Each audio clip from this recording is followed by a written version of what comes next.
because you've covered health, for years, so I don't need to tell you. Here's where I'm But the confused. reality is, Well, go ahead, finish the reality, then I'll tell you what I'm confused about. we're bringing down life expectancy, and it's engineered. So, just to be clear, this $21 trillion or so that is suddenly missing, it was once there, right? It's not that these retirement programs and pensions didn't have funding in the banks. What you're saying is essentially it's been stolen. Why would someone steal that? Why would you put yourself in that? Is it Why truly? not? Okay. But so it's a whole nother conversation to talk about the growth of the national security state. Because starting in 47 and 49, we started to build what's called a black budget and a national security state that was secret. And part of that development meant that one part of our society started developing very powerful technology behind walls of secrecy that made fantastic amounts of money and really began to build literally a separate civilization. So, for example, when I worked in Washington or I worked in Wall Street, you would literally go back and forth between the official reality and reality. And official reality with those walls of secrecy increasingly became like Disney World. So if you go to Disneyland, Dell, I don't know if you've ever been underground, but there's this world underground that's sort of engineering everything, and then you have Disney World above.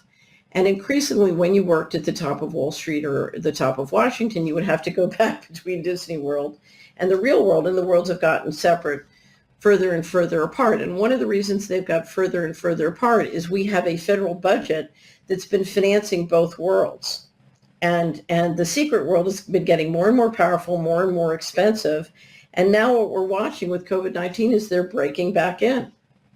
I mean, they're basically coming in and saying, okay, we're not going to explain anymore. We're not going to keep this wonderful Disney World going. We're just going to take control, and now you're going to do what we say. Speaking of the two worlds, okay, well, speaking of the two worlds very quickly, I think we have a video. This was very popular this week of President Obama, I guess, is celebrating another birthday. At the same time, when we're locking down the country, we're telling everyone to mask.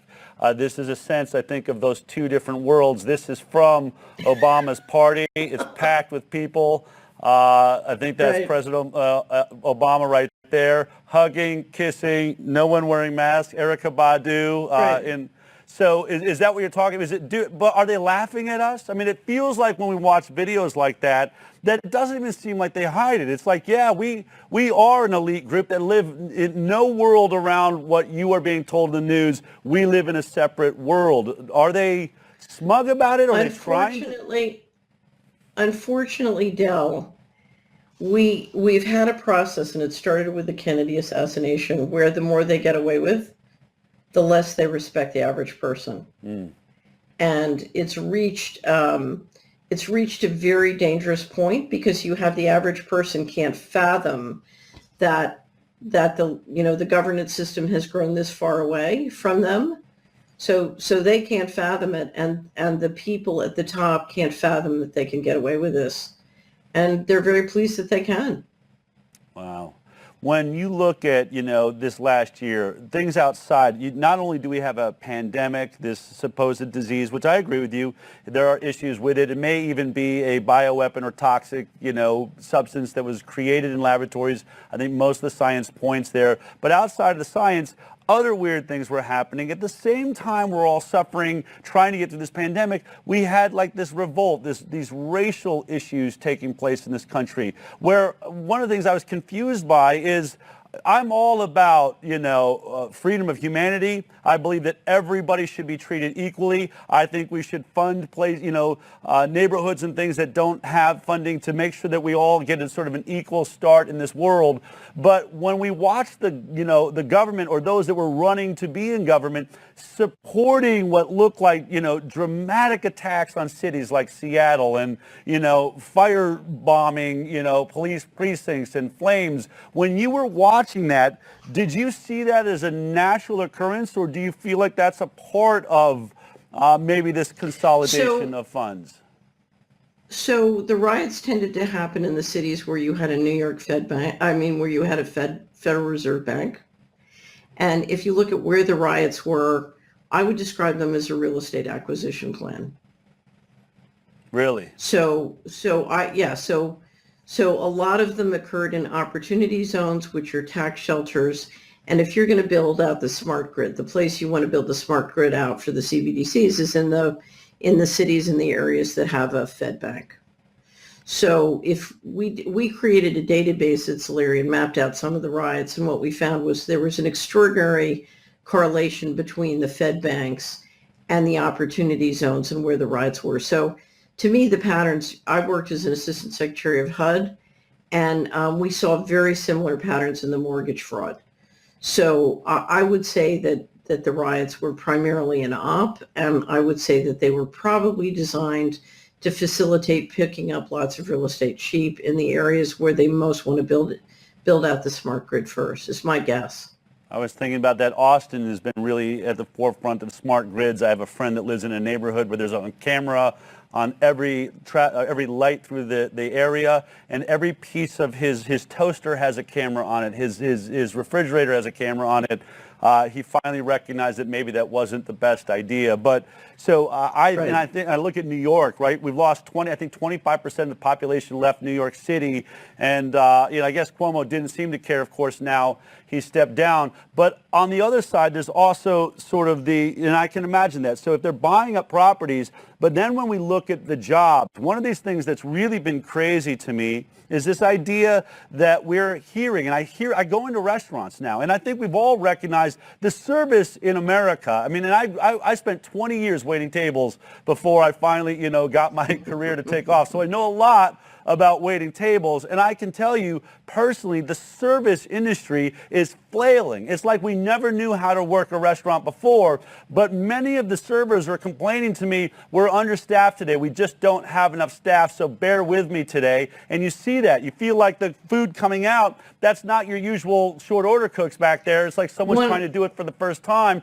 and we're hearing one of the things that they're at home making more money not working, but taking government assistance. So what's happening there? Right, because essentially we've reached a point in the economy where it is cheaper, rather than have the electorate who shares, partial control of the governance and financial system, basically pay everybody to not work and shut down all the small business. Small business is the bedrock of democracy. And if you're going to wipe out democracy, you want to wipe out small business.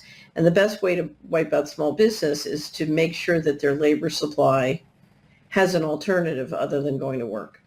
And so part of what we've been watching is sort of different prototyping on how you're going to buy everybody out of the small business labor force.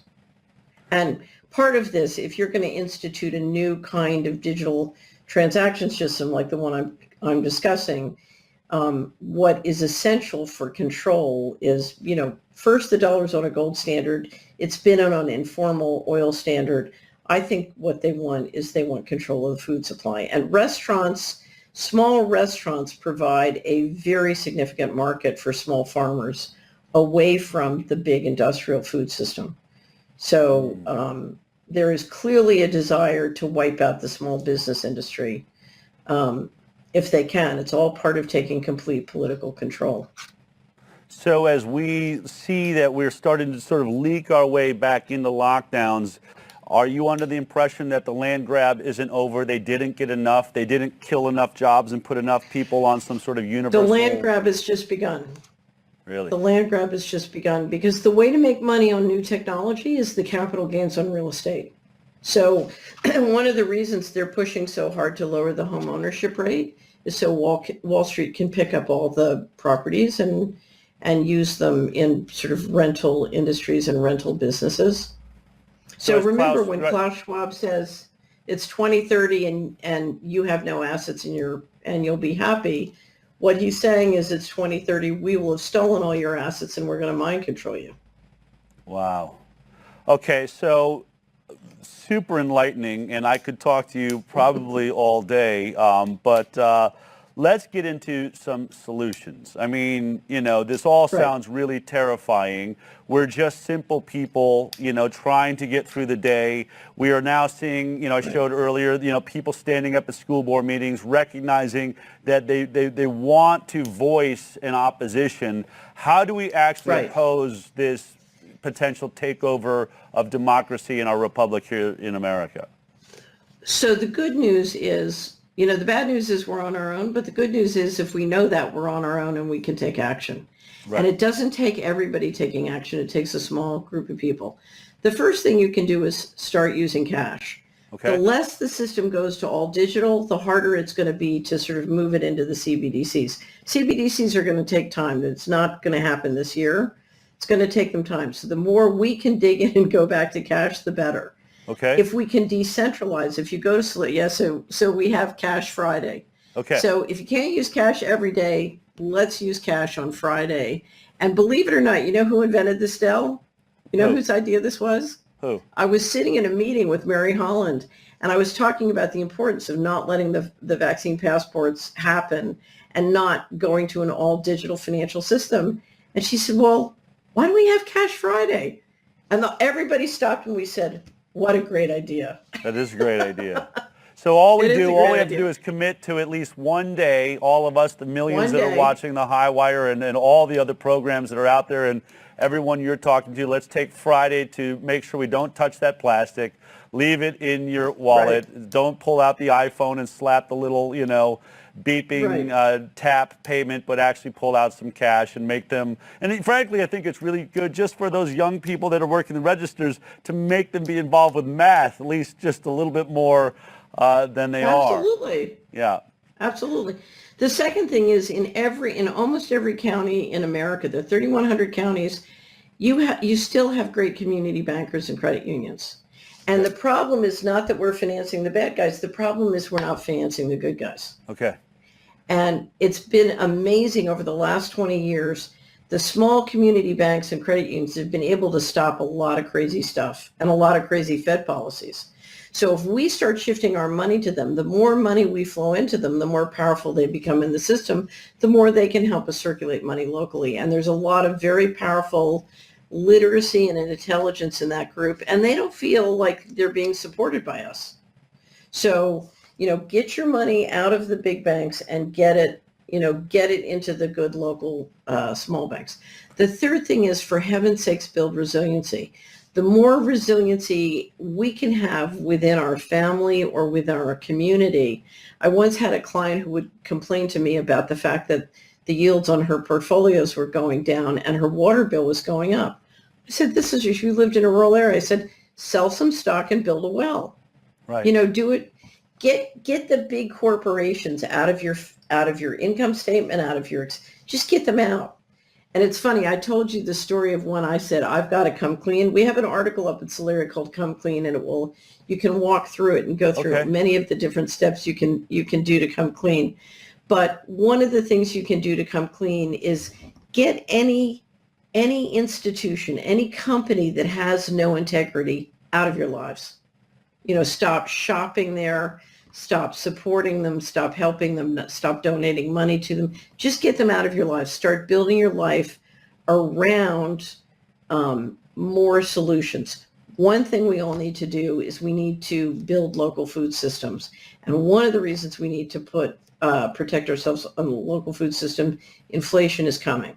I mean, inflation is here, but it's really coming. Okay. So, and the more you can do for yourself or do locally with other people, the more you'll be protected from that inflation. So I would go to Solera and check Coming Clean. There are many solutions, Dell, and all we have to do is stop building we're building our own prison. Just stop building it.